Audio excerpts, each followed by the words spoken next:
lektornya sudah hadir semua.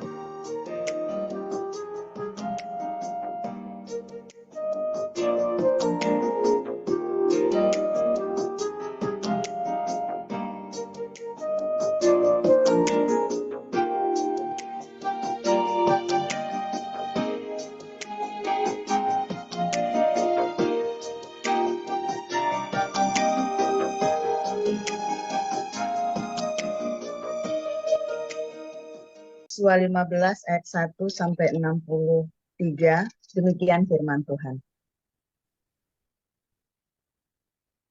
Bagian yang diundikan kepada suku Bani Yehuda menurut kaum-kaum mereka adalah sampai ke batas tanah Edom, sampai ke padang gurun Sin ke selatan di ujung selatan.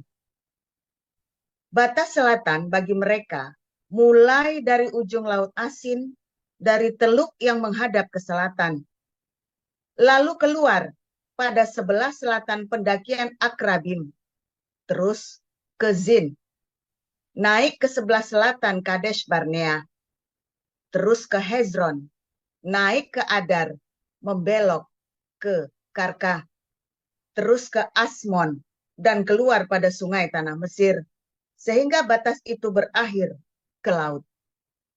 Itulah bagi kamu batas selatan. Batas timur ialah Laut Asin sampai ke muara Sungai Yordan. Batas pada sisi utara mulai dari teluk di muara Sungai Yordan itu. Batas itu naik ke Bet Hogla melalui sebelah utara Bet Araba, kemudian batas itu naik ke Batu Bohan bin Ruben. Lalu dari lembah Akor, batas itu naik ke Debir dan menuju ke utara ke Gilgal di seberang pendakian Adumim yang di sebelah selatan sungai. Kemudian batas itu terus ke mata air En Semes dan keluar ke En Rogel. Kemudian batas itu naik ke lembah Ben Hinom di sebelah selatan sepanjang lereng Gunung Yebus. Itulah Yerusalem. Kemudian batas itu naik ke puncak gunung yang di seberang lembah Hinom di sebelah barat di ujung utara lembah orang Refaim. Kemudian batas itu melengkung dari puncak gunung itu ke mata air Me Netoah, lalu keluar ke kota-kota pegunungan Efron. Selanjutnya batas itu melengkung ke Baala, itulah Kiryat Yearim. Kemudian batas itu membelok dari Baala ke barat ke pegunungan Seir, terus ke utara ke lereng gunung Yearim. Itulah ke Salon, turun ke Bet Semes, dan terus ke Timna. Kemudian batas itu keluar ke utara ke lereng gunung Ekron, kemudian batas itu melengkung ke Sikron, terus ke gunung Baala, dan keluar dekat Yetneel, sehingga batas itu berakhir di laut. Batas barat ialah laut besar dan pantainya. Itulah ke segala penjuru batas-batas daerah Bani Yehuda menurut kaum mereka. Tetapi kepada Kaleb bin Yefune diberikan Yosua sebagian di tengah-tengah Bani Yehuda itu, yakni Kiryat Arba, seperti yang dititahkan Tuhan kepadanya. Arba ialah bapa Enak, itulah Hebron. Dan Kaleb menghalau dari sana ketiga orang Enak, yakni Sesai, Ahiman, dan Talmai, anak-anak Enak. Dari sana ia maju menyerang penduduk Debir. Nama Debir itu dahulu ialah Kiryat Sefer. Lalu berkatalah Kaleb, siapa yang menggempur Kiryat Sefer dan merebutnya? Kepadanya akan kuberikan Aksa anakku menjadi istrinya. dan Otniel, anak Kenas, saudara Kaleb, merebut kota itu. Lalu Kaleb memberikan kepadanya Aksa, anaknya, menjadi istrinya. Ketika perempuan itu tiba, dibujuknya suaminya untuk meminta ladang kepada ayahnya. Maka turunlah perempuan itu dari keledainya, lalu berkatalah Kaleb kepadanya, "Ada apa?" Jawabnya, "Berikanlah kepadaku hadiah. Telah kau berikan kepadaku tanah yang gersang. Berikanlah juga kepadaku mata air." Lalu diberikannya lah kepadanya mata air yang di hulu dan mata air yang di hilir. Inilah milik pusaka suku Bani Yehuda menurut kaum-kaum mereka. Kota-kota suku Bani Yehuda yang paling ujung dekat batas tanah Edom di tanah Negeb ialah Kabzeel, Eder, Yagur, Kina, Dimona, Adada, Kedesh, Hazor, Yitnan, Zif, Telem, Bealot, Hazor Hadata, Keriot Hezron, itulah Hazor, Amam, Sema, Molada, Hazar Gada, Hesmon, Bet Pelet, Hazar Sual, Bersheba, dan segala anak kotanya, Baala, Iyim, Ezem, El Tolat, Kesil, Horma, Zikla, Matmana, Sansana, Lebaot, Silhim, Ain, dan Rimon, seluruhnya 29 kota dengan desa-desanya.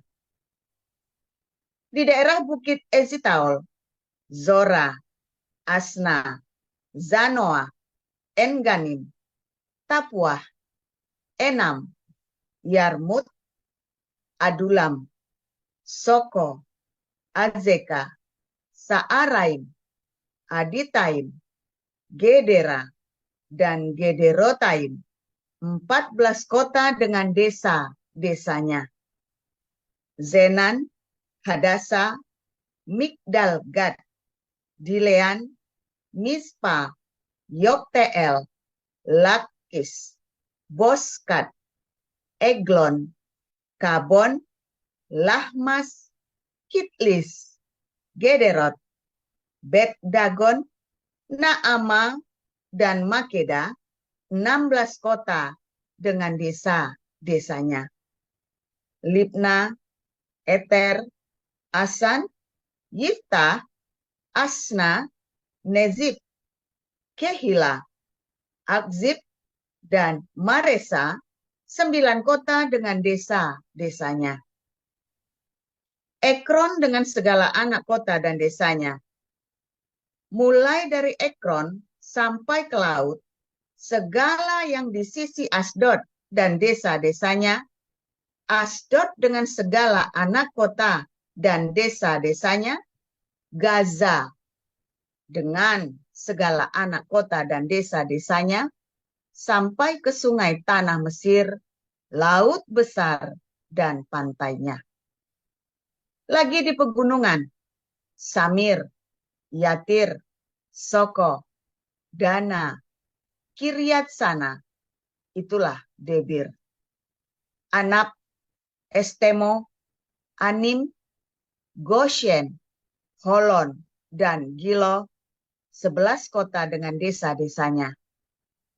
Arab, Duma, Esan, Yanum, Bet Tapuah, Afeka, Humta, Kiryat Arba, itulah Hebron, dan Zior, 9 kota dengan desa-desanya. Maon, Karmel, Zif, Yuta, Yisriel, Yokdeam, Zanoah, Kain, Gibea, dan Timna, 10 kota dengan desa-desanya. Halhul, Bet Zur, Gedor, Ma'arat, Bet Anot, dan Eltekon, 6 kota dengan desa-desanya. Kiryat Baal, itulah Kiryat Yearim, dan Raba, 2 kota dengan desa-desanya. Di padang gurun, Bet Araba, Midin, Sekaka, Nipsan, kota Garam, dan Engedi, 6 kota dengan desa-desanya. Tetapi orang Yebus, penduduk kota Yerusalem, tidak dapat dihalau oleh Bani Yehuda. Jadi, orang Yebus itu masih tetap diam bersama-sama dengan Bani Yehuda di Yerusalem sampai sekarang. Ibrani 13 ayat 1 sampai 25. Peliharalah kasih persaudaraan. Jangan kamu lupa memberi tumpangan kepada orang, sebab dengan berbuat demikian, beberapa orang dengan tidak diketahuinya telah menjamu malaikat-malaikat. Ingatlah akan orang-orang hukuman, karena kamu sendiri juga adalah orang-orang hukuman. Dan ingatlah akan orang-orang yang diperlakukan sewenang-wenang, karena kamu sendiri juga masih hidup di dunia ini. Hendaklah kamu semua penuh hormat terhadap perkawinan, dan janganlah kamu mencemarkan tempat tidur, sebab orang-orang sundal dan pezina akan dihakimi Allah. Janganlah kamu menjadi hamba uang, dan cukupkanlah dirimu dengan apa yang ada padamu, karena Allah telah berfirman, Aku sekali-kali tidak akan membiarkan engkau, dan aku sekali-kali tidak akan meninggalkan engkau. Sebab itu dengan yakin kita dapat berkata, Tuhan adalah penolongku, aku tidak akan takut, apakah yang dapat dilakukan manusia terhadap aku. Ingatlah akan pemimpin-pemimpin kamu yang telah menyampaikan firman Allah kepadamu. Perhatikanlah akhir hidup mereka, dan contohlah iman mereka. Yesus Kristus tetap sama, baik kemarin maupun hari ini, dan sampai selama-lamanya. Janganlah kamu disesatkan oleh berbagai ajaran asing, sebab yang baik ialah bahwa hati kamu diperkuat dengan kasih karunia, dan bukan dengan pelbagai makanan yang tidak memberi faedah kepada mereka yang menuruti aturan-aturan makanan macam itu. Kita mempunyai suatu mezbah, dan orang-orang yang melayani kemah tidak boleh makan dari apa yang di dalamnya. Karena tubuh binatang-binatang yang darahnya dibawa masuk ke tempat kudus oleh imam besar sebagai korban penghapus dosa dibakar di luar perkemahan. Itu jugalah sebabnya Yesus telah menderita di luar pintu gerbang untuk menguduskan umatnya dengan darahnya sendiri. Karena itu, marilah kita pergi kepadanya di luar perkemahan dan menanggung kehinaannya. Sebab di sini kita tidak mempunyai tempat tinggal yang tetap. Kita mencari kota yang akan datang. Sebab itu marilah kita oleh Dia senantiasa mempersembahkan korban syukur kepada Allah, yaitu ucapan bibir yang memuliakan namanya. Dan janganlah kamu lupa berbuat baik dan memberi bantuan, sebab korban-korban yang demikianlah yang berkenan kepada Allah.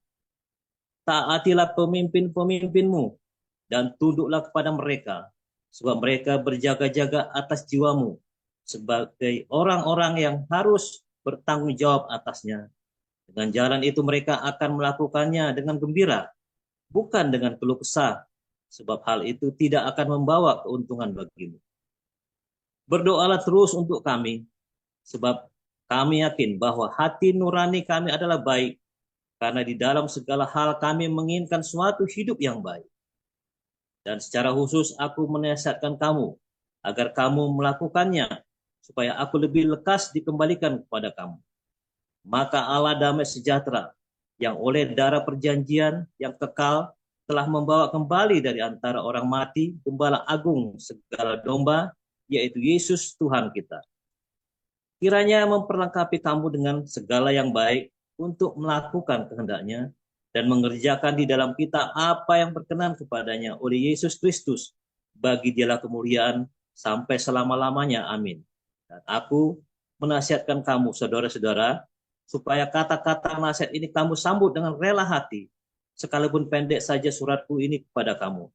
Ketahuilah bahwa Timotius, saudara kita, telah berangkat. Segera sesudah ia datang, aku akan mengunjungi kamu bersama-sama dengan dia. Sampaikanlah salam kepada semua pemimpin kamu dan semua orang kudus. Terimalah salam dari saudara-saudara di Italia. Kasih karunia menyertai kamu sekalian. Demikian. Haleluya, firman Tuhan selalu baru setiap hari.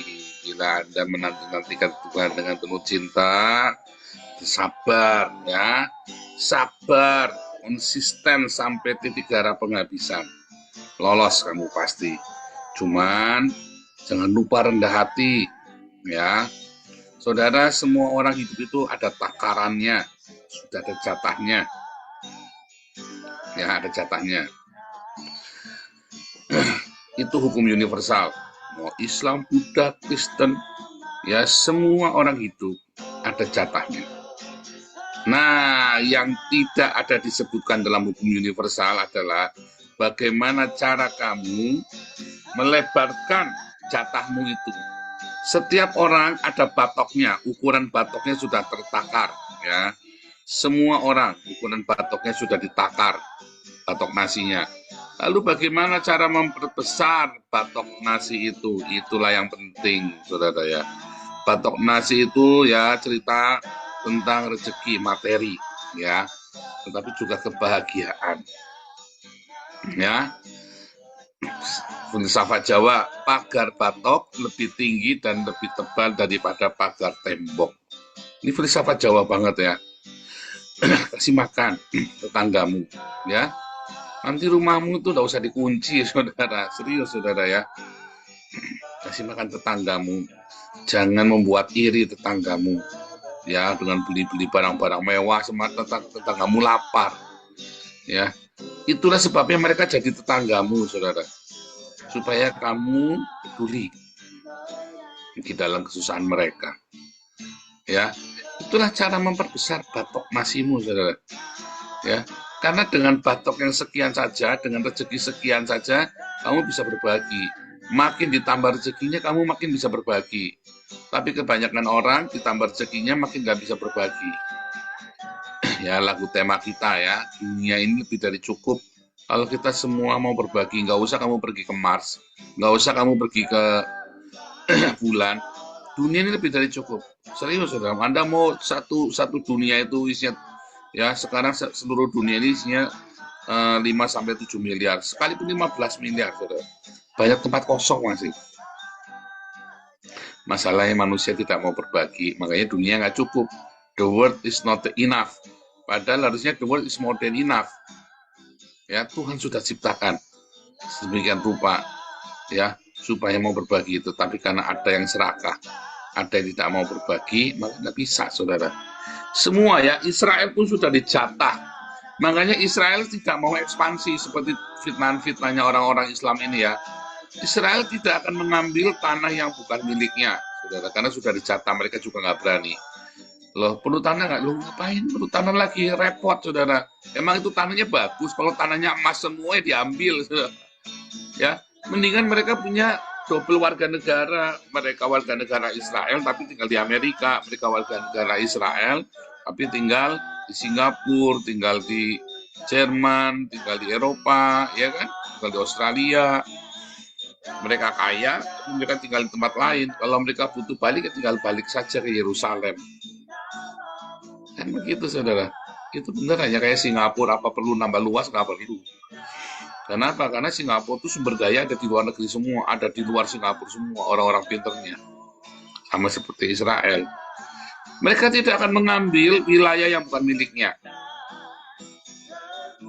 Karena semua sudah dijatah. Kita juga begitu, saudara. Tiap hari kita berdoa, Bapa di surga, dikuduskan namamu, berikan makanan kami yang secukupnya. Artinya kalau kamu diberi lebih, itu punyanya orang, kamu harus bagi. Tetapi seringkali kita mengambil jatahnya orang lain. Orang-orang yang sering berhutang, Anda sedang mengambil jatahnya orang lain, saudara. Ya, karena namanya hutang, bukan milikmu. Ya, kalau milikmu kan jatahmu sendiri. Tetapi kalau milikmu itu pun ada bagiannya orang lain di dalam jatahmu itu. Ya, makanya seberapa banyak? Ya secukupnya kamu, sisanya itu punya orang lain. Ya, kata secukupnya itu, aduh, berapa itu secukupnya? 90% kah dari penghasilanmu?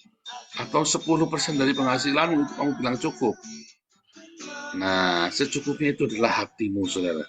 Hatimu yang sudah diubahkan oleh Tuhan. Hati yang penuh belas kasihan. Ya, itulah secukupnya. Ya, berikanlah pada hari makanan kami yang secukupnya. Kamu melimpah dengan cinta sehingga kamu selalu berbagi dengan orang lain. Itu secukupnya, saudara. Kalau kamu tidak berbagi dengan orang lain, kamu sedang serakah. Sedang serakah. Untukku, kamu tidak pernah berbagi. Pasti ada yang salah dengan hidupmu. Ya, saudara ya. Firman Tuhan mengajarkan dengan jelas, menabur, maka kamu menuai. Menabur di tempat yang tepat, nggak bisa sembarangan. Kita nabur, saudara. Harus di tempat yang tepat. Anda nabur sembarangan nggak tumbuh. Artinya kamu tidak bertanggung jawab dengan pekerjaan itu, dengan apa yang sudah Tuhan percayakan, uang atau kehidupanmu, waktumu, berarti kamu tidak tanggung jawab, ya. Makanya jangan serampangan kalau Anda mau melayani Tuhan untuk bekerja itu, ya kan Anda sedang menabur gratisan freiwilliger atau apa namanya pekerja tanpa gaji, volunteer. Anda harus bekerja di tempat yang tepat sehingga apa yang kamu tabur itu akan berbuah. Ya, buah itu tidak selalu materi ya, damai sejahtera, kepuasan batin, ya kan, pergaulan yang baik. Buah itu tidak selalu materi, saudara. Nah, lalu orang-orang Israel dituduh kolonial, saudara, karena dianggap mengambil tanahnya orang Palestina. Pertanyaannya, saudara, bagaimana bisa itu tanahnya sendiri mau diambil balik? Palestina lah kolonialnya sebenarnya, mau diusir sama Israel. Itu yang benar itu seperti itu, saudara ya. Palestina itu yang mengambil tanahnya Israel, ya kan? Mereka nggak mau mengembalikan, makanya gacak perang gila-gilaan. Beneran, saudara ya.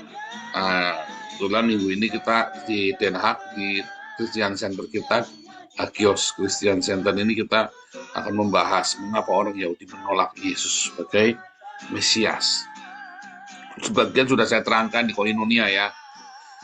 Intinya karena bukan lagi cinta yang diajarkan, tetapi dogma, ribut dengan dogma. Harus ini, harus. Dogma kan ceritanya begitu, dogmanya gereja. Makanya gereja mengalami kebingungan. Tetapi orang-orang yang belajar tentang keyahudian, mereka tenang, ternyata tidak seperti itu. Ternyata gereja ini memanipulasi dulunya ya. Sekarang gereja sudah tidak lagi. Tapi masih ada yang memanipulasi karena umatnya goblok. Kenapa goblok? Ya karena senangnya greng gitu, saudara ya.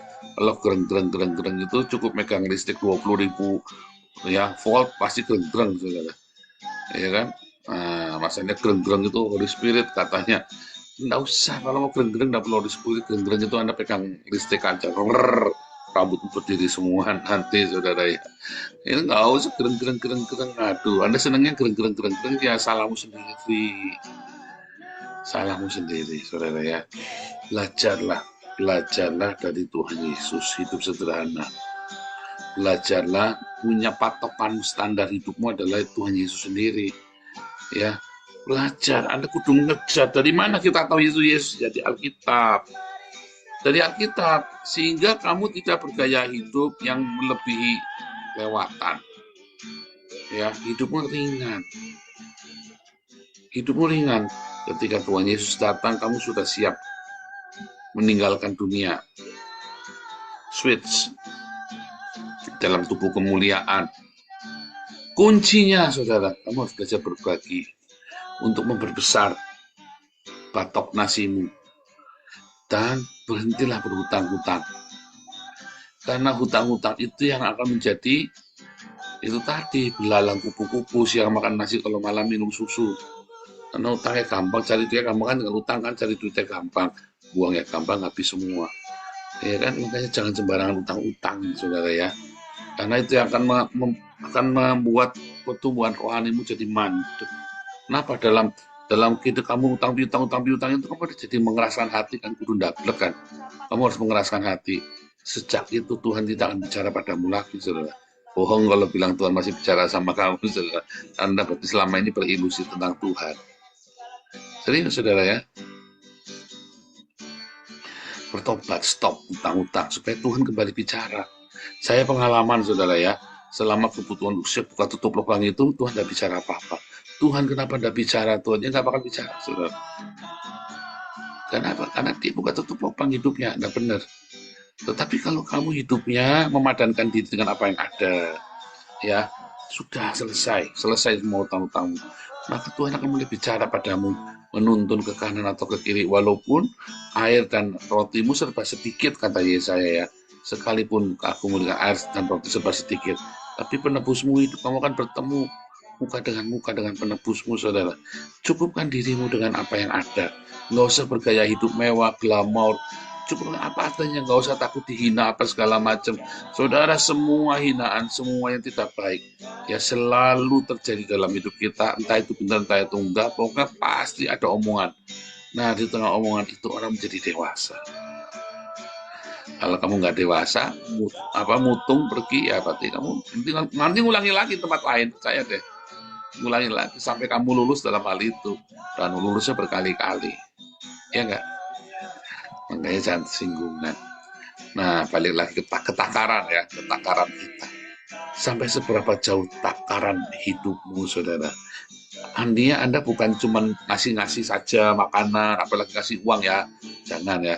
Tapi Anda juga bahkan terlibat di dalam memberikan makanan itu, dalam mempersiapkan prosesnya semua ya, dapur maupun koordinatornya, korlapnya, semua harus kompak, saudara. Kalau nggak kuat. Nah, di situ terjadi gesekan ribut satu sama lain. Kalau Anda kalah, Anda langsung keluar, out, Anda tidak akan menerima berkat. Nih, saudara. Itu berkat dari surga ya, bukan dari saya. Saya nggak punya duit.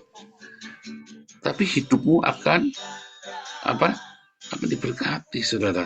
Jasmani dan rohani kalau kamu rendah hati. Kalau kamu punya cukup banyak waktu untuk mengamati apa sih maunya Tuhan sebenarnya di dalam Torah. Ya, itu apa? Supaya kamu punya cinta yang melimpah, saudara. Pak, ya kan? Nah, makanya ketika kita datang sama Tuhan, ya, kita datang dengan kerendahan hati. Karena apa yang kamu berikan itu sebenarnya tidak seberapa. Tetapi hatimu yang kamu berikan itulah yang benar-benar berpengaruh bagi kerja surga. Ketika kita sudah saling memberi satu sama lain, saudara. Ya, tadi kan di bait 13 kan, mereka saling menjamu satu sama lain. Yang terjadi adalah malaikat yang turun dalam hidup kita, saudara. Malaikat Tuhan. Ya, ketika Anda belajar diakonia real, praktek. Anda setiap hari dengar tentang diakonia, tapi Anda nggak praktek nih. Berikan yang terbaik dalam diakoniamu itu. Jangan bekas. Kalau mau beli yang bekas pun harus yang baik. Ya, buat dibagi-bagi ke orang-orang miskin ini. Biasakan kasih yang terbaik, saudara. Tapi jangan mengorbankan anak istrimu. Ingat-ingat ya, jangan mengorbankan keluargamu, tidak boleh. Tapi berikan yang terbaik dalam hidupmu. Ya, maka kamu akan memperbesar takaran hidupmu, saudara. Ya, tetap rendah hati, karena air mengalir mencari tempat yang rendah. Berkat Tuhan mengalir mencari orang-orang yang rendah hati. Itu terus di-manage keuangan itu dengan benar. Di-manage supaya kamu jangan terperangkap dengan uang. Jangan terperangkap lalu kamu geser hatimu ke sana. Oh, bahaya sekali, hati-hati, saudara. Semua pelayanan akan menjadi sukses. Ada breaking, kenapa? Karena orang-orangnya bertanggung jawab dengan masalah keuangan. Serius, saudara, begitu ada yang nggak tanggung jawab, bubar, hilang semua. Bangunan rohani ada di Thailand itu ya, sebuah gereja, macam-macam ya, masuk gerejanya Kongki apa segala macam, ya, Waduh, itu benar-benar. Makanya perbesar takaranmu itu dengan apa, saudara? Dengan kerendah hatian, gaya hidup yang sederhana, dan banyak memberi. Dua hal itu kan makin memperbesar takaranmu. Apa-apa jadi orang kaya kalau nggak boleh perhiasan, nggak boleh pakai barang mewah. Kamu itu diberkati dengan harta melimpah, supaya kamu bisa ngasih makan orang. Bukan supaya beli emas berlian, tapi supaya kamu bisa ngasih makan orang-orang. Anda nggak tahu kan? Kasih tahu sekarang, Anda dikasih hidup berlimpah supaya kamu bisa memberkati yang lain. Kalau sudah menjadi berkat yang lain, maka yang namanya mujizat kesembuhan pasti akan terjadi. Malaikat bolak-balik datang ke pintu rumah, bukan malaikat maut ya, tapi malaikat yang membawakan kabar gembira buat hidupmu. Ya, perbesar takaranmu, saudara, dengan diakonia. Ya, kasihkan kepada orang-orang yang bertanggung jawab. Jangan asal berjamaah kamu kasih, nggak taunya dia pakainya Fortuner, kamu pakainya bebek merah warnanya BMW merah, saudara ya. Tuhan Yesus memberkati.